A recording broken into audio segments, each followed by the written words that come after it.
Hello ಸ್ನೇಹಿತರೆ, ರಾಮ ಹುಟ್ಟಿದ್ದು ಅಯೋಧ್ಯೆಯಾದರೆ ಶ್ರೀರಾಮನ ಮಕ್ಕಳಾದ ಲವಕುಶರು ಹುಟ್ಟಿದ್ದು ಚಿನ್ನದ ನಾಡಿನ ಕೋಲಾರ ಜಿಲ್ಲೆಯಲ್ಲಿ.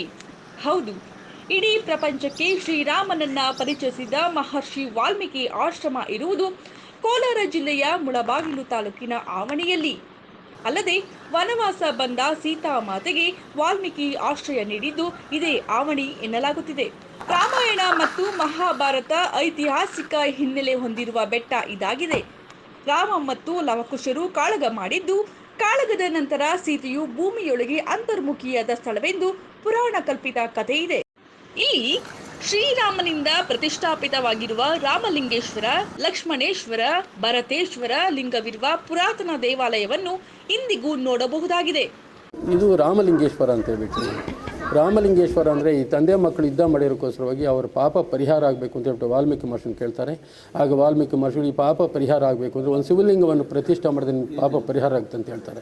ಆಗ ತಂದೆ ಮಕ್ಕಳು ಬಂದು ಇಲ್ಲಿ ಶಿವಲಿಂಗವನ್ನು ಪ್ರತಿಷ್ಠೆ ಮಾಡಿ ಅಂತ ರಾಮಲಿಂಗೇಶ್ವರ ಅಂತ ಹೇಳ್ಬಿಟ್ಟು, ಪಕ್ಕದಲ್ಲಿ ಅಮ್ಮನವರು ಸೀತಾ ಪಾರ್ವತಿ ಅಂತ, ಸೀತಾದೇವಿಯನ್ನು ಲಕ್ಷ್ಮಣ ಕರ್ಕೊಂಬಂದು ದಂಡಕಾರಣ್ಯದಲ್ಲಿ ಬಿಟ್ಟಾಗ ಅವಾಗ ಸೀತಾದೇವಿ ವಾಲ್ಮೀಕಿ ಮಹರ್ಷಿನ ಕೇಳ್ತಾರೆ, ನಾನು ಪುನಃ ರಾಮ ದರ್ಶನ ಪಡೆಯಬೇಕು ಅಂದರೆ ಯಾವ ವ್ರತ ಮಾಡಬೇಕು, ಯಾವ ಪೂಜೆ ಮಾಡಬೇಕು ಅಂತ ಕೇಳ್ತಾರೆ. ಆವಾಗ ವಾಲ್ಮೀಕಿ ಮಹರ್ಷಿಗಳು ನೀವು ಪುನಃ ರಾಮ ದರ್ಶನ ಪಡೆಯಬೇಕು ಅಂದರೆ ಗೌರಿ ರಥವನ್ನು ಮಾಡಿದ್ರೆ ನೀವು ಪುನಃ ರಾಮ ದರ್ಶನ ಆಗುತ್ತೆ ಅಂತ ಹೇಳ್ತಾರೆ. ಆಗ ಸೀತಾದೇವಿ ಪಾರ್ವತಿ ದೇವಿನ ಇಟ್ಕೊಂಡು ಗೌರಿ ರಥವನ್ನು ಮಾಡಿದ್ದು ಅಂತ ಹೇಳ್ಬಿಟ್ಟು ಅವ್ರು 14 ವರ್ಷ ರಥ ಮಾಡ್ತಾರೆ. ಲಾಸ್ಟಲ್ಲಿ ಸೀತಾದೇವಿನ ಪ್ರತಿಷ್ಠೆ ಮಾಡ್ತಾರೆ. ಸೀತಾದೇವಿ ಆಮೇಲೆ ಭೂಮಿ ಒಳಗಡೆ ಹೋಗ್ತಾರೆ ಅಂತ ಹೇಳ್ಬಿಟ್ಟು ಒಂದು ಪ್ರತೀತಿ ಇದೆ ಸರ್ ಇಲ್ಲಿ. ಅಷ್ಟು ನಮ್ಮ ದೇವಸ್ಥಾನದ್ದು. ಮತ್ತು ಮೇಲ್ಗಡೆ ವಾಲ್ಮೀಕಿ ಆಶ್ರಮ ಅಂತ ಹೇಳ್ಬಿಟ್ಟು, ಪಂಚಪಾಂಡವರ ಗುಡಿ, ವಾಲ್ಮೀಕಿ ಆಶ್ರಮ, ಮತ್ತು ಲವಾಕುಶ ಗುಡಿ ಅಂತ ಹೇಳ್ಬಿಟ್ಟು. ಈ ಲವಾಕುಶ ಗುಡಿ ಅಂದರೆ ಈ ಲವಾಕುಶ ಇಲ್ಲಿ ಜನನ ಆಗಿದ್ದಕ್ಕೋಸ್ಕರ ಒಂದೇ ಪಾಂಡುಪುರದಲ್ಲಿ 2 ಲಿಂಗವನ್ನು ಪ್ರತಿಷ್ಠೆ ಮಾಡಿ ಲವಾಕುಶ ಅಂತ ಕೊಟ್ಟಿರೋದು. ಆ ಲವಾಕುಶ ಗುಡಿಯಲ್ಲಿ ಕಲ್ಲಲ್ಲೇ ಮಾಡಿರೋಂಥ ಹಂಡೆ, ತೊಟ್ಲು, ಹಾಲಾಡಿ ಅಂತ ಹೇಳಿ ಪ್ರತಿಯೊಂದು ಕಲ್ಲಲ್ಲೇ ಮಾಡಿರೋದು ಅಂತ ಹೇಳ್ಬಿಟ್ಟು.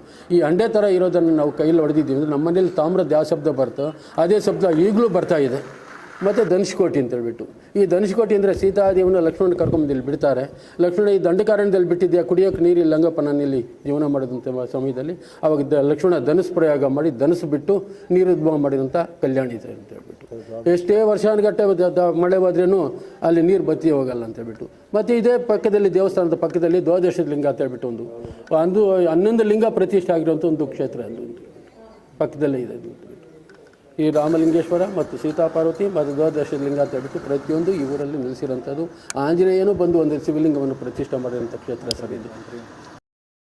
ಪಾರ್ವತಿ ದೇವಿನ ಪೂಜೆ ಮಾಡ್ತಾ ಇದ್ದ ಸ್ಥಳ. ಅದರಲ್ಲಿ ಸ್ವಲ್ಪ ಕೆಳಗೆ ಬಂದರೆ ಧನುಷ್ಕೋಟಿ, ಉರುಳುಗುಂಡೆ, ವಾಲ್ಮೀಕಿ ಆಶ್ರಮ, ಲವಕುಶಲು ಹುಟ್ಟಿರೋ ಅದು ಜಂಟಿ ಶಿವಲಿಂಗಗಳು. ಅದು 2 ಲವಕುಶಲು ಹುಟ್ಟಿರೋದನ್ನ ಜಂಟಿಯಾಗಿ ಇದೆ ಅದು. ಮತ್ತು ಅದಾದಮೇಲೆ ತೊಟ್ಲು, ಧನುಷ್ಕೋಟೆ, ತೊಟ್ಲು, ಅಮ್ಮನ ಬಟ್ಟೆ ಒಗೆದಿರೋ ಜಾಗ, ಹಾಲು ಮಕ್ಕಳಿಗೆ ಹಾಲು ಕುಡಿಸಿರೋ ಜಾಗ, ಅಗ್ನಿತೀರ್ಥ ಎಲ್ಲ ಇದೆ.